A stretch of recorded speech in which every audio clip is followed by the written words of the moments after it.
Hey there, Wooper Club League fans. I am IllLogic. I'm the coach of the Buffalo Bouffalant and one of the content creators here on the Wooper Club YouTube page, doing weekly power rankings with SteveChuck of the Waterdeep Wobbuffets.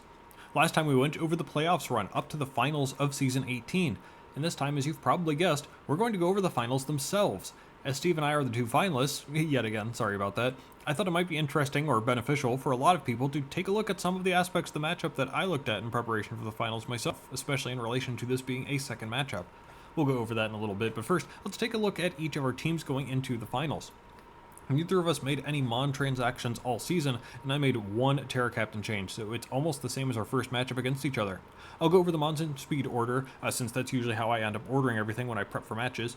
On my side, my fastest Mon naturally is Screamtail, followed by Ogerpon Wellspring, Charizard, Revavroom, Great Tusk, Rotom Fan, Raging Bolt, Scizor, Porygon 2, and Trapinch, with the Terra Captains being Ogerpon, Revavroom, Great Tusk, Rotom Fan, Raging Bolt, and Scizor. Quick note on Terra Captains, it cost coaches an extra point to denote anything as a Terra Captain, with some additional taxes like on Ogerpon, and my 6 Terra Captains are tied for the most in the league. My season started off 0-1 with a loss to Steve in week 1, which we'll go over later, but since then, my Bouffalant have gone undefeated, going 7-1 in the regular season, highlighted by wins over the Noctowls and Incineroar, among others, followed by a quarterfinals win over the Boulder Boulders and a semifinals win in the rematch against the Noctowls. In particular, the Raging Bolt and Scizor both have double-digit KOs. The Ogerpon finished top 10 in damage dealt, and the Screamtail clutched up with 2 very different sets in each of the playoffs matches, including a Calm Mind sweep against the Noctowls in the semis. Even Trapinch contributed this season, taking out Palafin in the regular season matchup against the Noctowls, and snagging KOs on Iron Bundle and Glowking in the quarters. The team's strength has been the versatility of every single member, using some natural bulk and power to use the stats and move pools as well as anyone. On the other side, Steve's Waterdeep Wobbuffets start off with the Tornadus Therian as the fastest Mon in the matchup, followed by Raikou, Garchomp, Meloetta, Glimmora, Slithering, Metagross, and Primarina, with Terra Captains Tornadus Therian, Garchomp, Metagross, Glimmora, and Slithering. I did not mention Fletchner and Grubbin as they only came to a single match against a non-playoff team, but we will talk about their use cases in the matchup itself, which may surprise you. But those 8, man, did Steve cook with these Mons. The Wobbuffets also finished 7-1, their only loss coming against the Noctowls after a crazy Healing Wish play, but otherwise dominated the season. Highlights, of course, include defeating my Bouffalant week 1, 2 huge wins in the final 2 weeks of the regular season against 2 playoff teams to make up tons of differential to get that top seed, followed by playoff wins against the defending champion Wooper Boopers and the upstart of Cincinnati Incineroar. Metagross led the team in KOs and tied the league lead, inducing multiple sweeps, including that sweep against the Agrons to snag the top seed, but the rest of the squad ended up being a pretty even split. Steve is the model of consistency. Even with a smaller cast that he's willing to bring, he finds the exact right set to bring each week and has every single aspect of this game count in the match. He's maybe the most frustrating coach to play against, but in a way that also makes the preparation even more satisfying when it works out. So what do we need to do to make sure it works? Let's take a deeper dive into the matchup. And the first thing to go over, of course, is the fact that we've already prepped for this match. Week 1 happened, and neither of us have any extra tools at our disposal compared to last time, with the only exception being that I have swapped Terra Captaincy from Porygon 2 to Great Tusk. So what did we do the first time around? My team consisted of the following. Heavy Duty Boots Great Tusk to spin away hazards with enough speed for Glimmora. Weakness Policy Raging Bolt with Calm Mind to set up on a special attacker that I can wall while taking a hit and getting KOs. Max HP Jolly Ogerpon with Swords Dance and Trailblaze to set up and win. Trace Modest with Porygon 2 to try and swap in on his annoying pieces and soak up hits while hitting back surprisingly hard. Choice Scarf Revavroom to parting shot around his team and spam Gunk Shot and high horsepower. And a Rocky Helmet Rotom Fan to punish Slithering specifically while spreading burns on the likely switch-ins. On Steve's side, he brought Boots Utility Tornadus, Spikes Helmet Fizdef Garchomp with the Dragon Tail, Colberberry Adamant Metagross with a little bit of speed, Scarf Primarina to get the jump on my whole team, Boots Slitherwing with Will-O-Wisp, and Assault Fest Meloetta. Of note, I didn't bring my Scizor as I was worried about all the fire coverage and special attackers Steve could bring, but I ended up leaning on Scizor all season with the Bullet Punch in the back. I also didn't bring Screamtail as I felt too passive against a lot of Steve's weird threats and not enough move slots to bring everything I wanted, all before I really figured out how to use this Mon. On Steve's side, he didn't bring Glimmora, which did make my Revavroom bring to absorb T-Spikes a little bit worse. He also didn't bring Raikou, seeing as how it was stopped hard by a couple of Mons on my team. On my side, the Revavroom went off this match, getting a couple of clutch revenge KOs, including poisoning the Tornadus, but missed the critical Gunk Shot at the end of the game against the Terra Grass Garchomp. That, plus misplaying my Ogerpon and a couple Mons not doing much of anything, spelled my doom. On Steve's side, the Metagross and Meloetta did a great job breaking, next to that Terra Grass Garchomp tanking all my physical threats all day long, next to the threat of Scarf Primarina to give him the win. That brings us back to present day, and we'll see how looking at the first matchup will impact our prep throughout the next couple of sections here. Looking at his side, we should start with the elephant in the room, and I'm not referring to that Great Tusk. Grubbin provides sticky webs, and that's it. The issue in this matchup is that the webs don't do all that much for him, honestly, especially since he knows I'm reliable to bring boots in the matchup like I did on Tusk already. Plus, having Tusk as a reliable spinner next to no natural ghost types on his side makes for a tough matchup to sack a whole mon just for webs. Fletcher, on the other hand, is kind of interesting. Since this week 1, I have brought Scizor every single week, and I have also won all of those weeks. Fletcher is a really interesting check to Scizor with Eviolite and Flame Body to tank hits and force multiple chances at passing around burns, while also soft checking a couple of mons like Great Tusk or Trapinch. But ultimately, it probably shouldn't come. Raging Bolt is easy. Ivy Cudgel is already really good into his team, which we'll talk about later. My walls don't care about it. I don't think Fletcher makes much sense. Okay, from here, let's talk about his other 8. Torn, I think, has the most variations that could be likely to come. Fizdef with Bleak Wind could check Tusk and Ogerpon quite well using Helmet or Boots. AV can make it a surprise check to something like Raging Bolt, especially with the good Terra, and since it outspeeds my whole team, it could just go full special attack with a Nasty Plot set.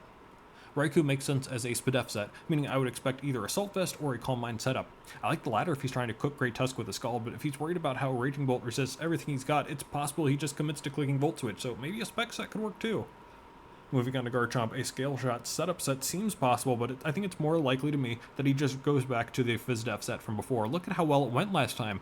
Terragrass Fizdef Garchomp with EQ and Dragon Tail and Hazards is too easy, so we'll see if we can find something to help out with that this time around. Meloetta is next, and that AV set from last time made a lot of sense to me. It's got some crazy coverage moves that we'll keep in mind if it comes, so the ability to mix and match would be neat for him. Glimmora did not come last time, but I think it does this time.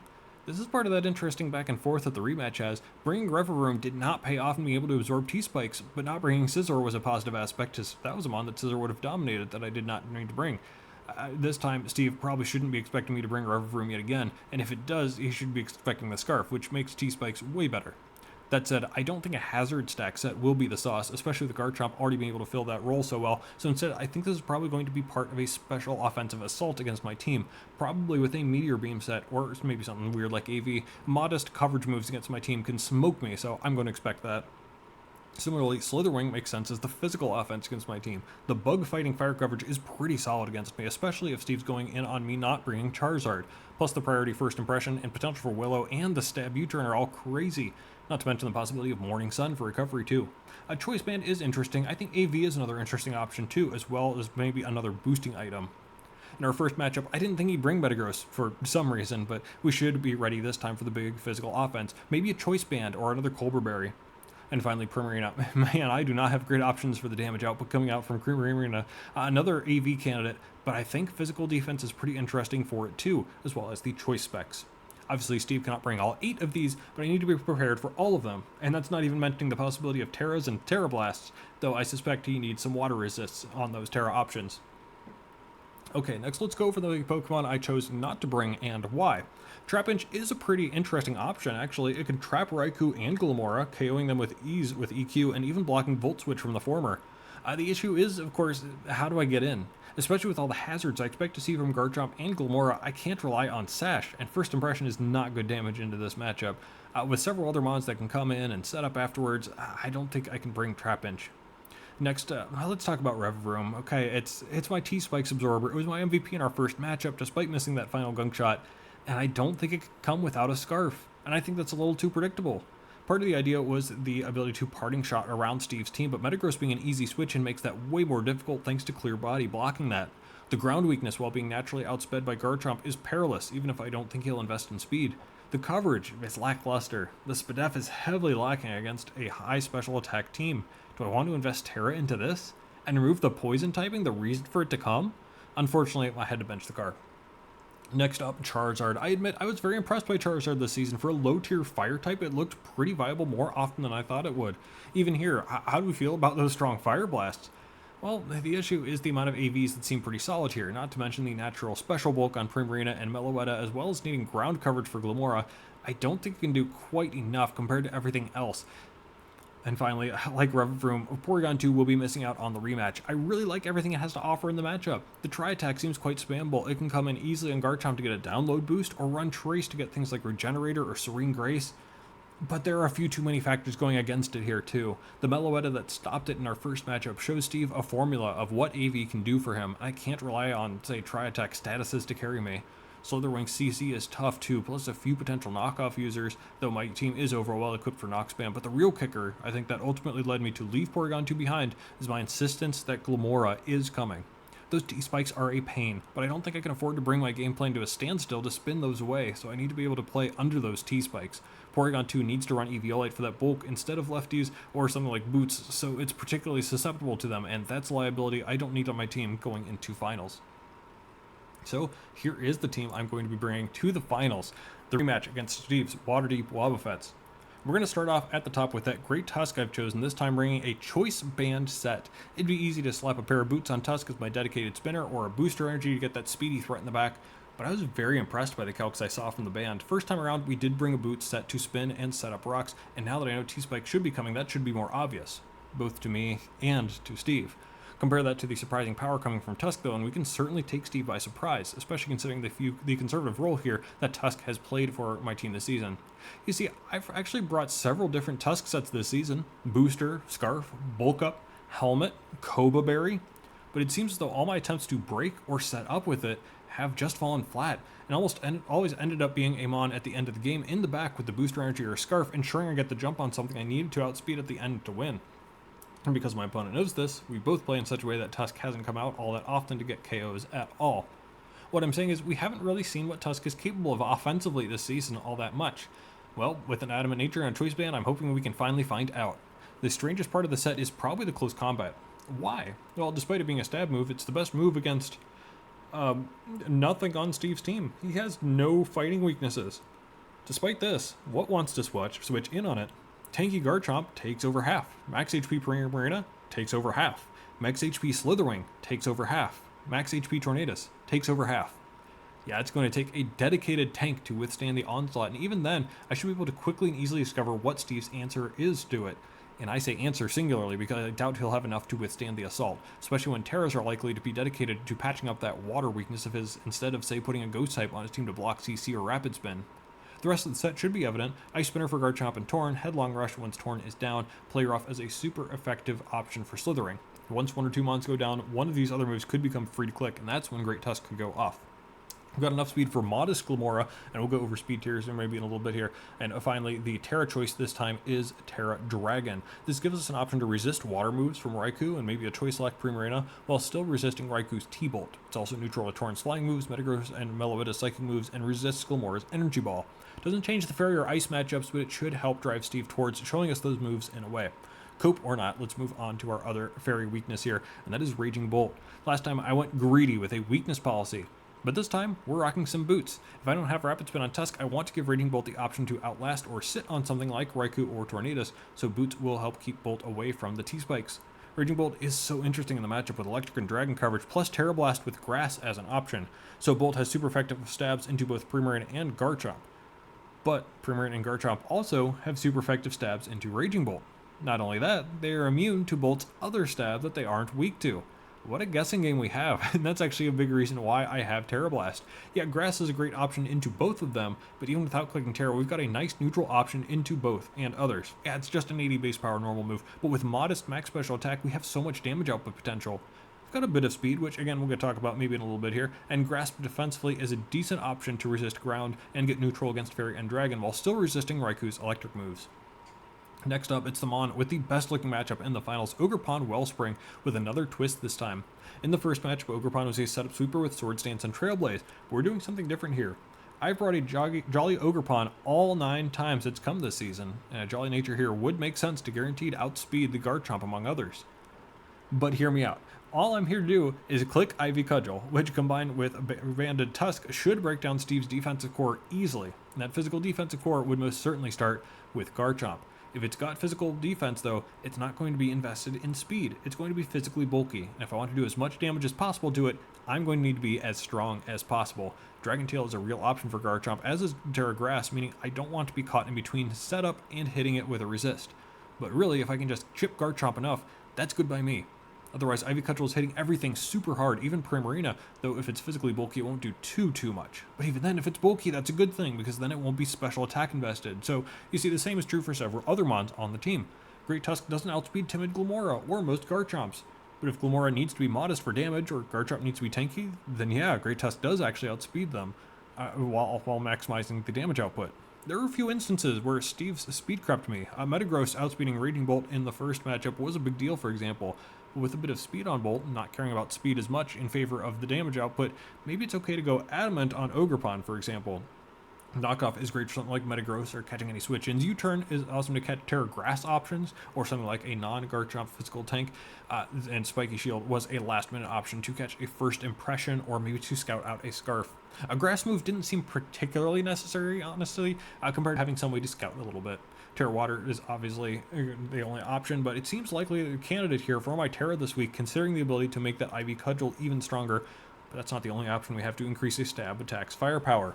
I really wanted to bring Swords Dance Scizor this week, but I ended up going right back to Old Reliable. It's our second choice band in the finals, and the Terra Steel option should help boost the Bullet Punch to absurd levels. For example, with the Terra Steel, we're doing 75% minimum to max HP Primarina, 71% minimum to max HP Torn, 70% minimum to max HP Slitherwing, 66% minimum to max HP Meloetta. Yeah, this is the ultimate cleanup option, and honestly, should be dictating my game plan. Something I've learned throughout the season between this and Tusk. Let me explain. When I'm in with, let's say, Raging Bolt against an enemy, should I anticipate it to switch or stay in? Well, aside from my opponent's intentions to preserve or tank appropriately, let's look at what Banded Scizor in the back does for us. If I attack what's in front of me, we can do, let's say, 70% to one of those mons we described above. However, Steve can switch relatively easily and go into something that can tank the obvious move with ease, maybe an immunity, and force me out. I could, in that case, make zero progress. What if I went with a different neutral option? Let's say I could instead, with Raging Bolt, do 30% to the target in front of me instead of 70%, but it also covers a switch out in the back too, to do a solid 40% to that too. Well, if Steve stays in, I only get 30% off. Wow, that seems pretty stupid. He could have done way more damage. But as we just heard from this crazy Scizor calcs, it now becomes in range of a Terra Steel Bullet Punch in the back anyways. And if he switches, same thing, we're still putting something in the range of the endgame plan. The same thing should apply in the opposite direction too. If Steve has something in that's mentioned before that's at maybe 60% health, Scizor's Bullet Punch will KO it in the back. If I have something in front of it, should I go for the killing blow, or should I go for something that might not do as much to that in favor of maybe hitting the thing in the back? Well, if I hit the 60% health Pokemon down to 15%, that does not change the math for me at all. I should go for the KO, because my goal is to get some damage off onto anything else in Steve's team. A switch out would be best to chip that down too, while keeping the thing that was in front of me in range, but even KOing the thing in front of me is helpful for forcing Steve to bring out more targets than I need to chip. Make sense? That's what such a strong cleaner can do for me. Put me in a win-win situation, and Choice Band does that easily. I've also got U-Turn, an amazing punish for the Terra Grass options I expect to see that I did not have last time.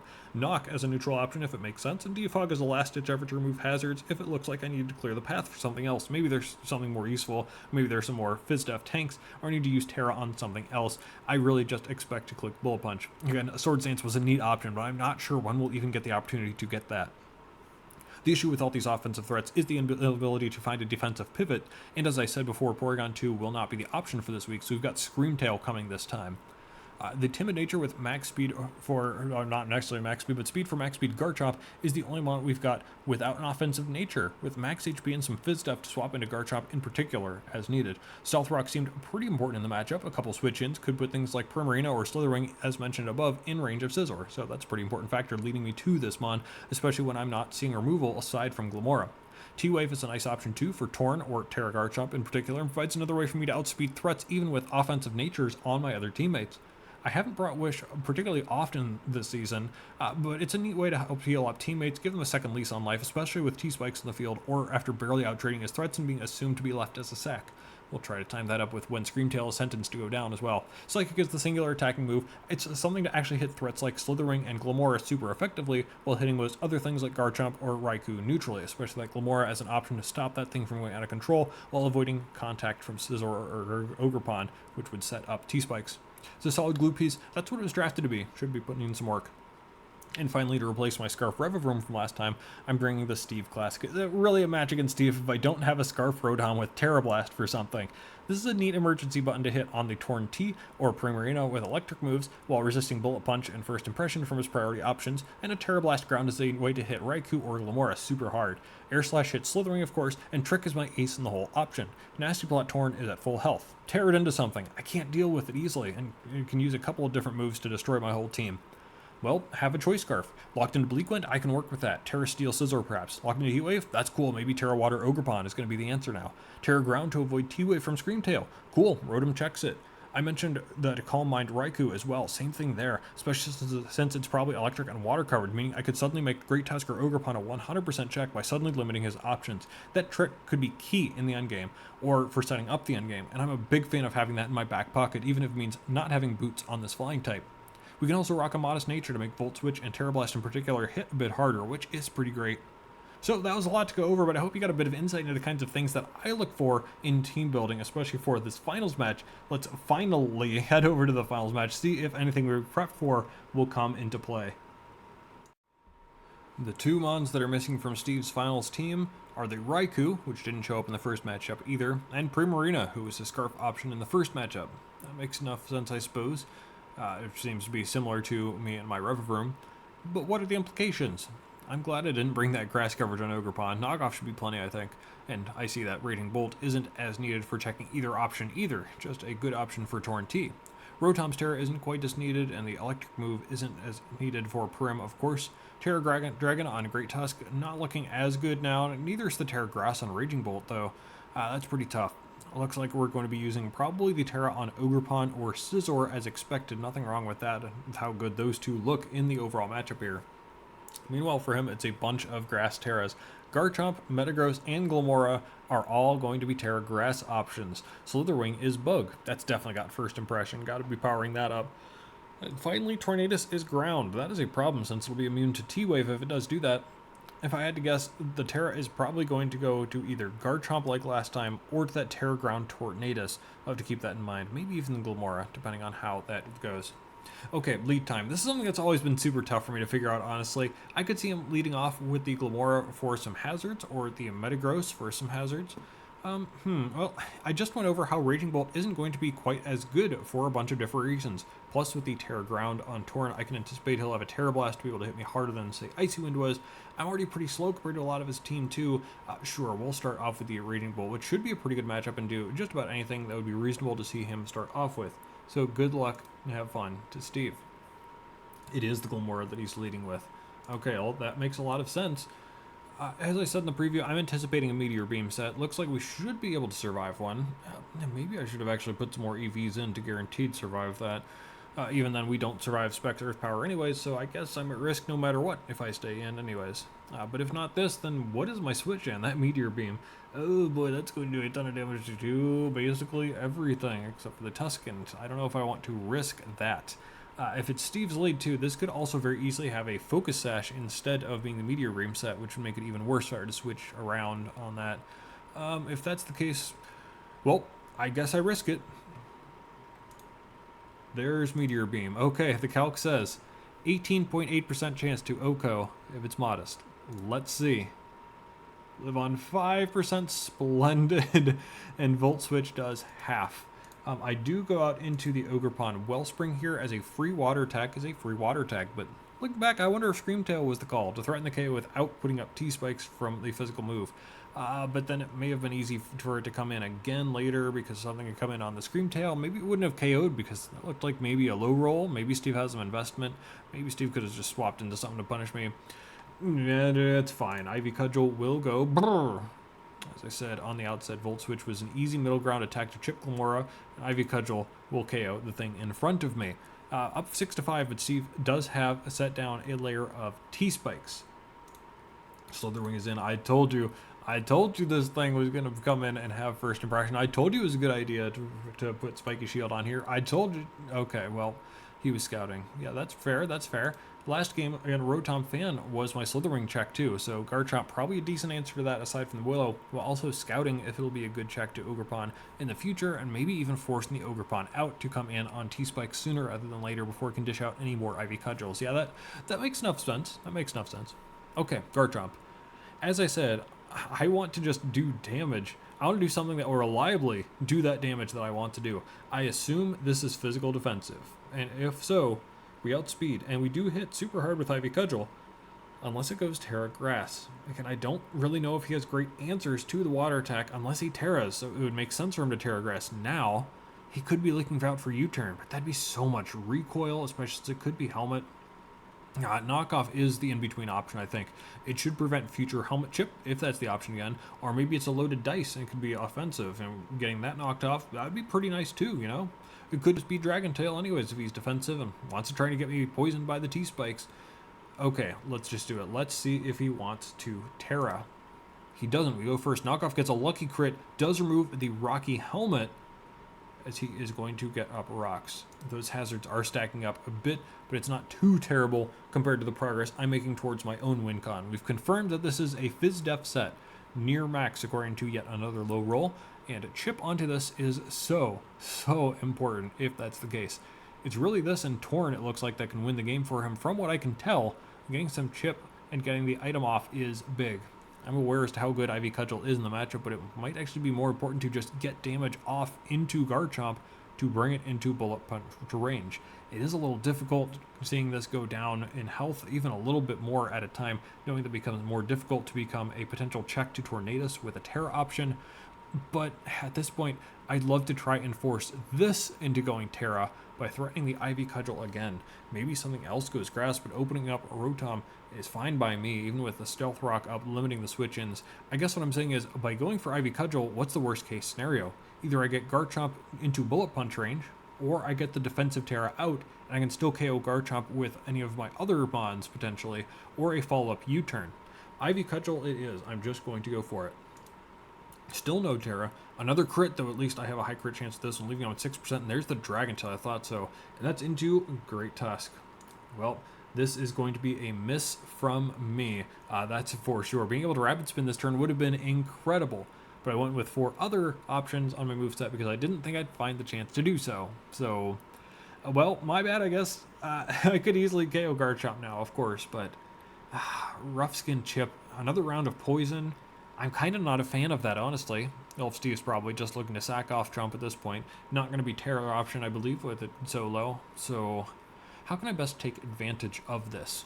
Anything can get the damage off, obviously. Anything can.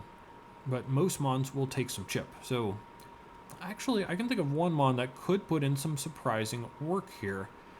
Scream Tail doesn't take hazard damage. It's immune to Dragon Tail, so it's not going to force me out. I can still KO back if I want to. Or, you know, maybe since I wouldn't be taking too much from EQs, I could get something else going here. So let's bring this in, see what he's going for. It is EQ. We're not taking too much. Now, because we didn't take too much, we can actually set up Stealth Rock here ourselves, and that's going to be pretty big.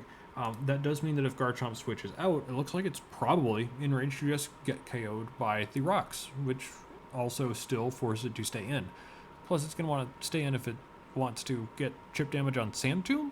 I mean, that's cute at least, but it's not doing much, less than EQ even. That does just let me click Psychic and get the KO finally. I've gotten on the board with the Hazard game as well. It's going to be pressuring the Torn too, for sure, if it doesn't have boots, and everything else a little bit as well. So that's going to put me up 6-4. Raging Bolt is super low. Both Scream Tail and Ogerpon are at half, with Stealth Rock and T-Spikes up, compared to 4 full health guys on Steve's side with rocks up. This looks pretty even, honestly. Maybe more so even because Steve does have the switch momentum here with the Metagross switch in. This looks like an easy steal move to KO me. I could T-Wave, try and save myself or others, but I don't need the speed advantage, really. Why not try something a little cheeky? I'm going to toss up a Wish as a Scream Tail, is of course going to be going down to the Heavy Slam, but in comes the Ogerpon, and with an easy spiky shield this turn, Ogerpon will be healthy again. Try for the cheeky Earthquakes, you know, maybe trying to Terra, get a little bit more damage off there. So now that Ogerpon is healthy again, what's the play here with a healthy Metagross sitting in front of me? Seems tough to just trade damage here, though it's not the worst option, but maybe Steve feels the same. He really should be getting damage off on Ogerpon. Maybe he'd like Torn to be the one to pick it up. I think I have an in-between option, which does still conserve this a little bit as a potential Torn answer with Terra later in the match as well. I think I'm just going to click U-turn with the hope that Steve switches out. If he does, I get the momentum and probably go into something like Great Tusk to be able to get off a huge hit. And if he doesn't, I can just sack the Raging Bolt and get some info about Metagross's bulk, and that will allow me to maybe go into Great Tusk afterwards for free CC. CC? Nope. U-turn does decent damage. That looks like probably max HP to me, but he stays in. So unfortunately, with Terror Ground Torn, looking even more likely, Raging Bolt's usefulness is no more. So it will get sacked too. Explosion! Yeah, that was Steve's option to trade out Metagross for Ogerpon 1-for-1, knowing he'd live even a knockoff. I'm definitely getting the better of that trade as another threat is down. Well, let's check the positions again on the double blind switch here. I'm up 4-3. I have an Ogerpon and a Great Tusk that are both at about 5/6. We've got rocks up on both sides. T-Spikes are on mine. The Scizor endgame sweep isn't looking quite as solid anymore with only 3 mons left. That's not really a sweep. But the best FizzDef options of Garchomp and Metagross are down, so maybe actually. Rotom out here with a good Volt switch, but Terra Ground has to be the option for him at this point. Tusk looking pretty great for the other two. Really coming down to figuring out that Torn, which outspeeds all but my Scarf. At this point, I have to fully anticipate needing to trick the Scarf onto Torn and keep my options open. If that's the case, I think health on Rotom doesn't matter too much, especially if I can Terra Ogerpon for special defense or Scizor to better tank all but the Terra Blast ground.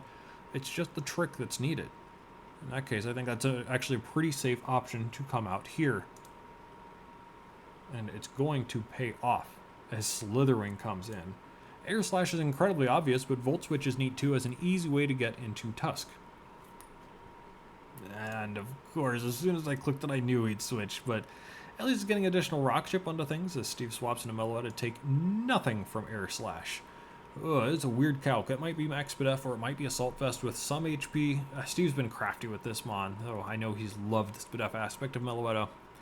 Well, if we're looking at Scizor endgame, one more switch out, and I think this thing is probably in range of Bullet Punch. Actually, Slitherwing is probably in range too at this point. Okay, that's coming into view now. That's pretty good.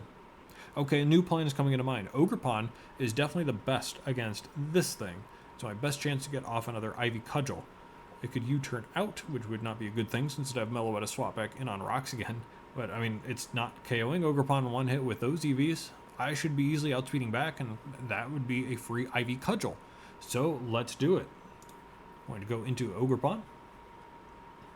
And Relic Song. Oh, shoot. That will put Meloetta into its faster form. So, it does actually outspeed now. It does get a second hit off now. Looks like Meloetta gets Fire Punch as an attacking move too. Wow, that's suddenly a problem. How many times will Steve surprise me with these psychic types? Well, no real option but to sack the Ogerpon now. I was hoping I'd get another Cudgel off, but I guess this is going to be its fate, as it's just going to end up going down to Psychic. Obviously good option for Great Tusk too, and now it's a 3v3. Okay, again, Scizor probably not the best, considering I could Bullet Punch. Might not be in range of that either. Rotom isn't doing damage to this thing, if I even have the proper EVs to outspeed. Great Tusk is weak to Psychic, but this is the Pirouette form. The special attack is not that high. It'll outspeed me, but I really just need to hit the thing in front of me at this point. That trick might be the key if I can force Torn into a bad move and that Bullet Punch. Oh boy, this should be a close one at this point. Steve's really turned this around quite well. So I'm going to go for Great Tusk. I should live a hit and obviously be able to KO back. If Slithering comes in, I should be able to 2-hit KO anyways. If it goes Torn, I should do enough to put it in range of Bullet Punch. Might be important to figure out how I lose so I can figure out how to avoid that. Until it gets low, Rotom is my Torn answer. But Meloetta answers that all day long, and Volt Switch isn't free thanks to the Terra Ground, so getting the right call there could be what decides the game. But for this turn, we're just clicking CC, which is funny, considering we did actually find something on Steve's team that CC is super effective against. Let's find out. He does U-turn out, not clicking Psychic. He's going to go into Torn. Yes, that's perfect. It'll get better. It takes rock damage, and CC does 71%. That's a resisted hit. Jeez, that's crazy. I think that was exactly as much damage as I needed. Now, the Terra could be used to increase first impressions damage on Scizor in the endgame. Man, we've just got to preserve the Scizor, and I think we're golden. I'm actually going to go Rotom here to save Tusk as an emergency answer to both of the other two Mons, especially since Torn should be not KOing me with anything at all anyways. So I'm going to go into the Rotom, take rocks. Terra Blast does not KO good. Now we should be in an excellent spot. I'm clicking Air Slash knowing that if I land, I will KO this one or the Slitherwing. We can get a little damage on the Meloetta too to try and guarantee get the KO with Bullet Punch 2. And Torn cannot recover up all that much thanks to a lack of boots. So long as we don't miss any Air Slashers, we should be good to go. First one hits, it KOs Torn. Next up, it's Meloetta. Not going for the first impression. I guess that's fine by me. This should be in range of my guy anyway, but even if it isn't, we've lined this up perfectly. A little bit more chip. Perfect, we hit as he does KO the Rotom back, but this should be game right here. I think Steve's last hope here, because I am not poisoned by the Toxic Spikes, is to try and hope that I don't KO Relic Songs and puts me to sleep. Or he has the Fire Punch. One of those two things is probably his only hope here, but I have a good feeling about this being game. Terra Steel, Bullet Punch, it does KO the Meloetta. Slitherwing comes back in on rocks. We already saw it take damage earlier. Even max HP Slitherwing should go down to Bullet Punch. Even if it doesn't, Great Tusk is a Fizz-Def beast that should live anything he does too, but it won't survive the Bullet Punch. And that is the game. Your Buffalo Bouffalant are the Wooper Club League Season 18 champions. Wow, great game to Steve.